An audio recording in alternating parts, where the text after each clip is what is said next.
A is a set of integers from 1 to 2022. S is a subset of A, and no two elements in S can add up to a multiple of 5. In other words, if 1 is in set S, then it cannot contain 4 because 1 plus 4 would be a multiple of 5.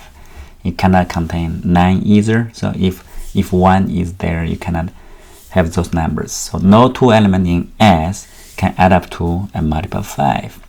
So here we need to find a subset S that has maximum number of elements.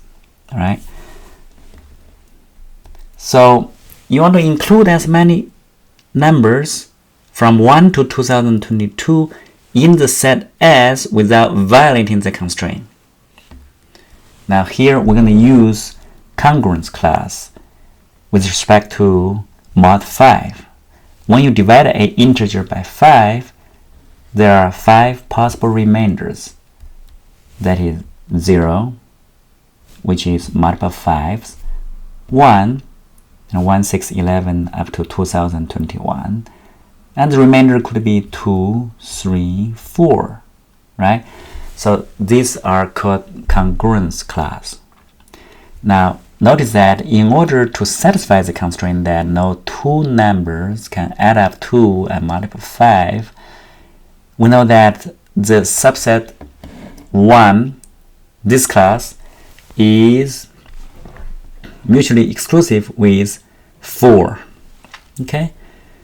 So if you choose one number, let's say x, from this class, 1, right? And y from the other class, x plus y then would be multiple of 5, which is not allowed. So in other words, if you choose something from 1, you cannot choose anything from 4, and vice versa. Now similarly, 2 and 3 are mutually exclusive.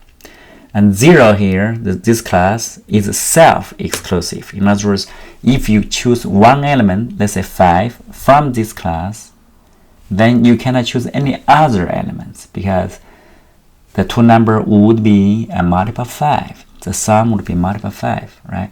So you can at most pick one element from here, okay? So with this constraint, we know that we can get one element from this, and for the other class, let's figure out how many elements are there, right? This is 4 or 5. This is also 4 or 5. Here is one fewer element, 4 or 4, and 4 or 4. You want to pick more elements, right? So that is the subset we're looking at is going to contain one element from the 0 class. I'm going to include all the 1 class because it has 4 or 5 element versus number 4. You're going to pick either 1 or 4, right? But we're going to pick 1 because it has one more element, right? Similarly, we're going to pick 2. So here's the total number of elements would be 1 plus 4 or 5 plus 4 or 5. So this is 8, 11. Okay, so that's the solution. Hope you enjoyed the video. Please like and share.